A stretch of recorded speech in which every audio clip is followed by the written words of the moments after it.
Today we're with Steve. Steve joined us, well, it seems like years ago, mate, but no, quite recently. Background in electrical as well as insurance assessing, and also worked into one of the big owners in New South Wales, well, global business, and making a move into consultancy. So a big shift for you, and you're going really well, I must say.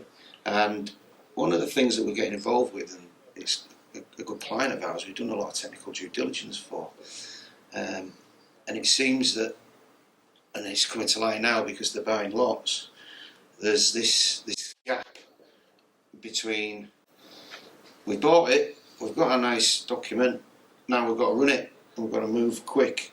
What are the things we need to fix? And because we're running so quick, we're not actually getting to things, which is a perfect insert into what you do, isn't it?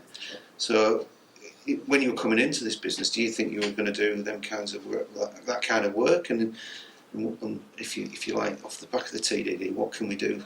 What we're looking to do to help? Sure. Look, there's a big gap in properties that are getting acquired without the relevant documentation. Right.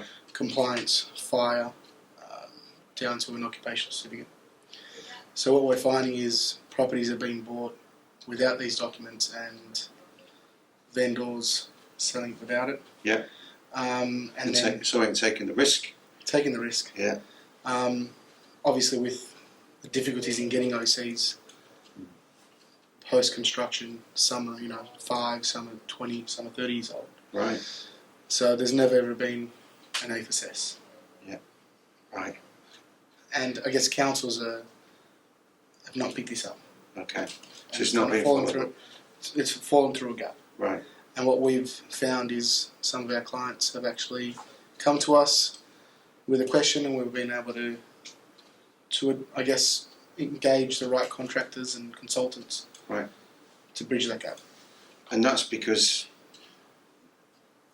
they've, I guess, struggled to keep up with what that gap needs and the effort needed in order to resolve it. Correct. And understand it. So there may be a structural issue, there may be a fire issue. Right. That's been outstanding for some time, whether it's been brushed over or missed or whatnot. We've actually found some large gaps. Yeah. Good gaps that we've been able to fill. Mm. And your experience, what does it bring to it? How are you helping them? Well, the various industries that I've been through have helped me get to a point where we've got within our team as well, we've got a great understanding of what we need to do and who we need to engage and where we need to go as a business to assist them maintaining or getting a compliant building certified.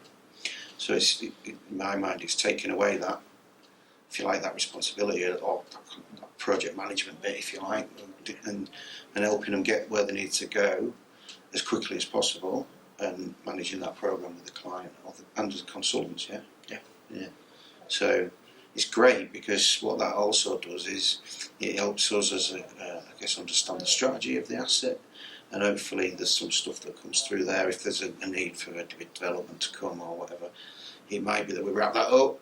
It's this piece around that silo, I think, sometimes between the transaction and then into the operation, that it leaves this gap there. And if you are building or buying a particular building that is older and has these gaps, it crops up in another couple of years, and then it's rush. Crap, we've got to get this sorted out, But what we're trying to do is, off the TDD, is, if you like, shape that so that in actual fact, it's not just that report, it's this is what you need to do and this is what we think the next steps are. This is who the people are that we think you need to bring to it and transition it through.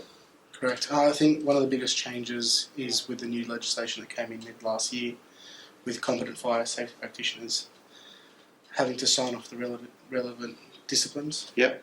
And it's catching a lot of landlords off guard. Mm-hmm. And yes, they may have some time to bridge those gaps, and I guess that's where we come in and we assist with the transition of those. Mm. And even setting the wheels in motion means that you're given a bit more time, doesn't it, in areas? Yeah.